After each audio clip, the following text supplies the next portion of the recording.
is the last lecture in our series on Beecham and Childress's principle of non-maleficence, which is about protecting incompetent patients.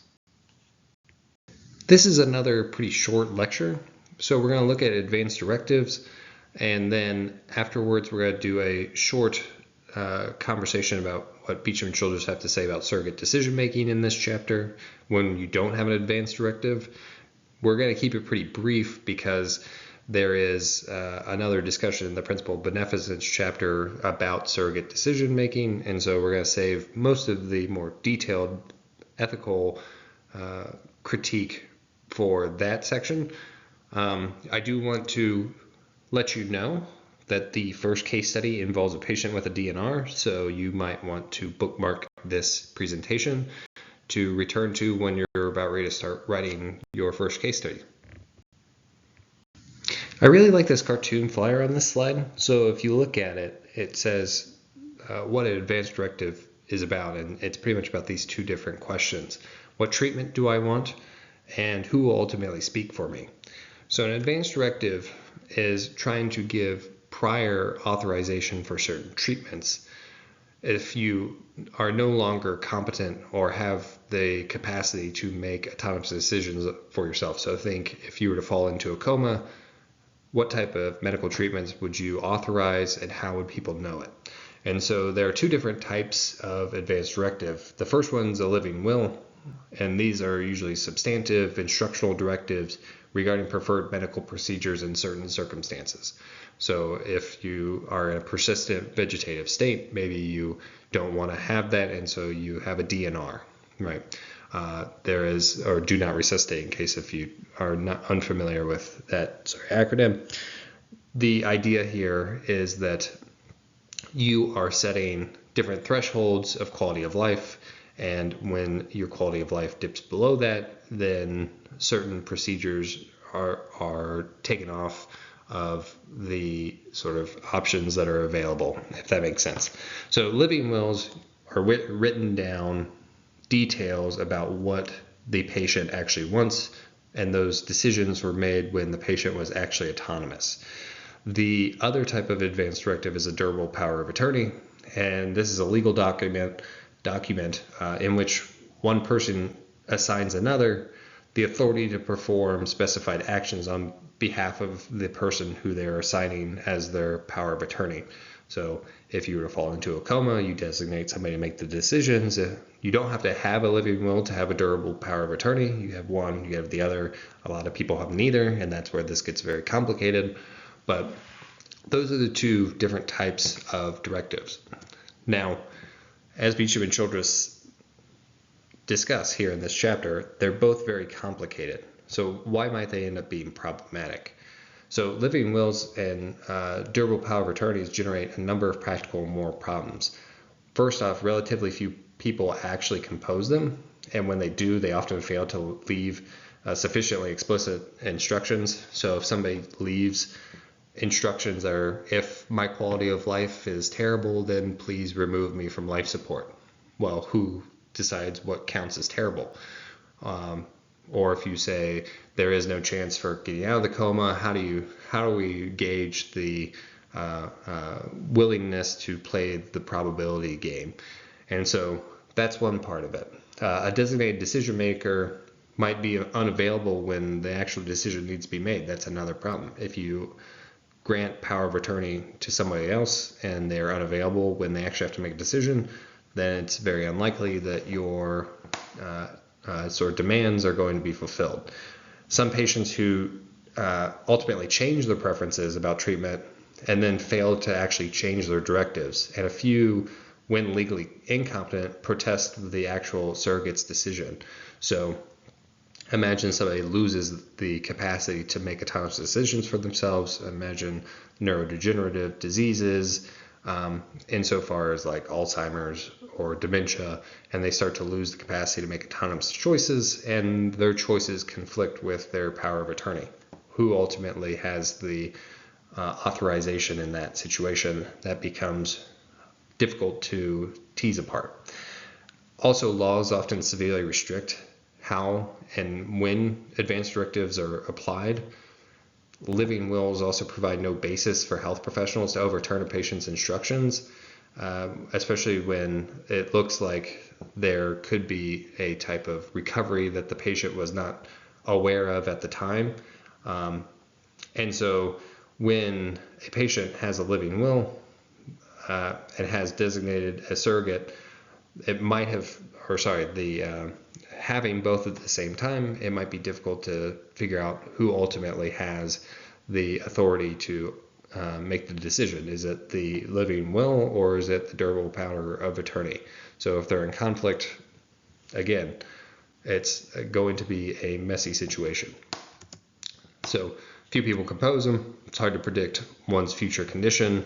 Decision maker might not be available. Making decisions to or for certain preferences is pretty hard. And so ultimately, we need to distinguish the process from the product. That's Beecham and Childress's resolution to all of these problems, insofar as what we're really interested in is ensuring that we are upholding the patient's autonomous choices and looking out for their best interests. And so we should be thinking about that process of informed consent, as we were talking about before, when we're progressing through different stages of competence, evaluation, communication, and then authorization. Are we sure that patients have the competence to be able to make decisions for themselves? If they don't, then we need to make sure that we are looking for the appropriate person who can actually make those decisions. The question ultimately becomes, though, who should be the ones who make decisions, and that's what this next slide is about. So we just left off with the question of who should be the surrogate decision maker if a patient no longer has autonomous decision capacity. And Beecham and Childress first lay out some qualifications that we expect for a surrogate decision maker, and these seem to be pretty consistent with what you would expect for anybody to make an autonomous decision. And so these are sort of qualifications to ensure that you have the same sort of outcome with the procedure of making the decision. So first one being ability to make reasoned judgments. That seems to be a competence level concern. Then we have adequate knowledge and information. This would be about understanding. Then we have emotional stability. And finally, a commitment to the incompetent patient's interests. And this leads to the first question is, should a surrogate decision maker be partial? If you remember the first week with Vaughn, and we were talking about how moral theories are typically or should possess some normative dominance, they are also universal and impartial, also reasonableness, and the whole idea of impartiality is making sure you don't introduce bias. And what Beecham and Childress say here is that a surrogate decision maker should be biased. They should be interested in the patient's outcome. And so trying to find a surrogate decision maker, we're usually looking for somebody who is partial, who cares about the patient and their quality of life. So your immediate thought might be a family member. And I think Beecham and Childress agree. They say the family's role should be primary because of its presumed identification with the patient's interests, depth of concern about the patient, and intimate knowledge of his or her wishes, as well as its traditional position in society. However, the term family is often pretty imprecise. Insofar as imagine that you have a friend group that you are closer to and have more deep conversations with, and they know you better than your family does. In those situations, does your blood-related family get to make decisions for you, or do your friends who might know you better, should they be the ones who have the authority to make decisions? That's where it becomes pretty complicated. Beecham and Childress then say how healthcare professionals can and should recognize and help address the burdens of decision making on familial and other surrogates. One other thing I want to mention before moving on to the next set of questions here is that when it comes to family members deciding or serving as surrogate decision makers, we run into the issue too that multiple people within the same family might arrive at different decisions about what is in the patient's best interest. So do you trust a parent over a sibling, a child over a parent? These are all different ways in which the sort of quest to find a surrogate decision maker becomes quite complicated. Now, the other part of this is that some people will not have family members who are willing to participate as surrogate decision makers. And what do you do in that situation? So what's the role of healthcare providers or professionals, institutional ethics committees, and also the judicial system? Looking at the first one, the healthcare professionals, Beecham and Childress say that in the event the surrogate, a member of the healthcare team, or an independent reviewer asks a caregiver to perform an act that the caregiver regards as, say, like futile or unconscionable, the caregiver is not obligated to perform the act, but may still be obligated to help the surrogate or patient make other arrangements. And then when it comes to institutional ethics committees, the benefits of a good committee review generally outweigh, the benefits of good committee review generally outweigh its risks, and these committees typically have a robust role to play in circumstances in which physicians acquiesce to readily or to parental or familial or guardian choices that prove contrary to the patient's best interests. Again, just want to keep stressing that as far as Beecham and Childress are concerned, our role as healthcare providers is to ensure that we are acting in a way that's in the patient's best interest. How we define that is very difficult, and so that's the role of the bioethicist, is to always be critically reflecting about how we are achieving that goal. Institutional ethics committees can play a pretty fundamental role in this surrogate decision-making issue, though. So there's that.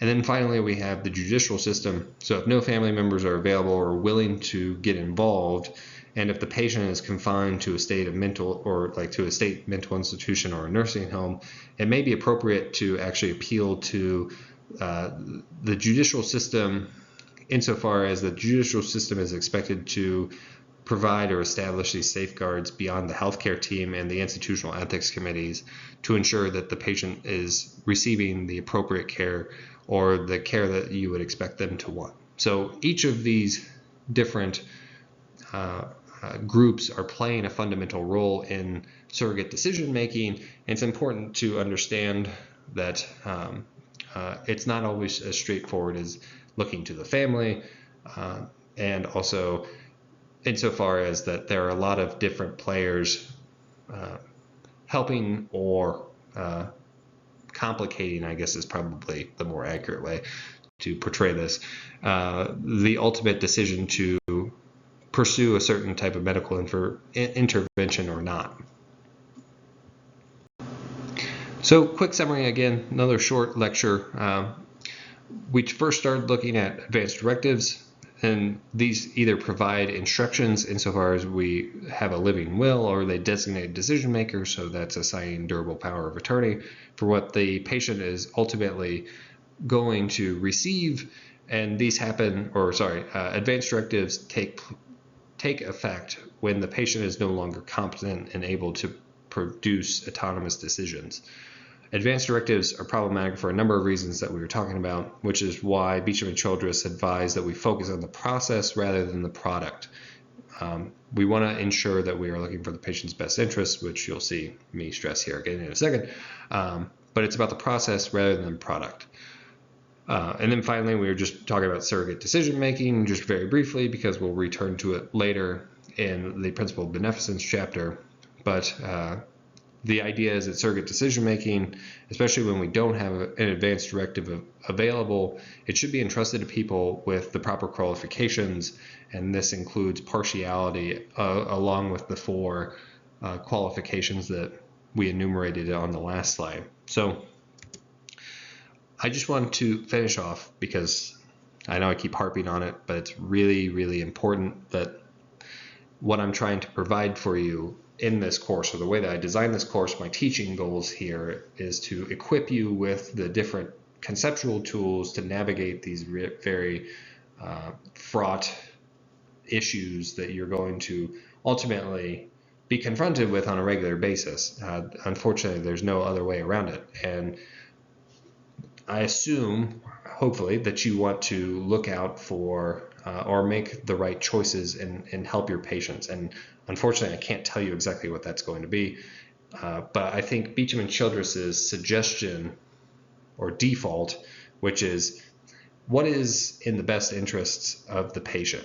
And although we don't want to just take our own perception of what is the best interest, we really want to be critical. We want to think about what we are taking into consideration and put it through a rigorous test and scrutinize it. And so that's what we're sort of attempting to do with all these different principles and concepts and ideas. And so I just really want you to think about, what are we really trying to accomplish in this class beyond just getting a grade? What are you trying to develop, and what are you going to be confronted with in the future?